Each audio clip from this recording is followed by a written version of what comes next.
বাড়িতে বাচ্চা বায়না করছে চিপস খাওয়ার জন্য, দেবেন না দোকান থেকে কিনে, এইভাবে টমেটো চিপস বাড়িতে বানিয়ে দিন।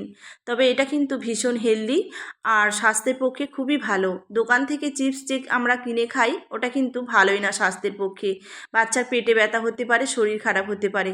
তো এইভাবে দুটো টমেটো পেস্ট করে নিয়েছি, 2 বাটি গমের আটা দিয়ে দিলাম, আর একটু লবণ, একটু হলুদ, একটু কাশ্মীরি লঙ্কার গুঁড়ো দিয়েছি, একটু গোলমরিচ আর একটু টমেটো সস দিলাম। খুব ভালো করে এটা দিয়ে মেখে নিতে হবে, জল ছাড়া করে ওই পেস্টটা দিয়েই মাখতে হবে।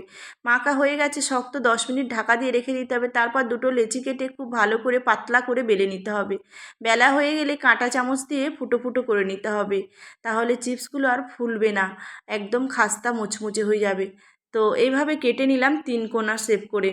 কাটা হয়ে গেলে এবার তেলের মধ্যে লো ফ্লেমে ভেজে নিতে হবে, খাস্তা মুচমুচে হয়ে যাবে। তারপর আমচুর, একটু গোলমরিচ আর বিট লবণ মাখিয়ে দিলেই চাটপাটা চিপস রেডি।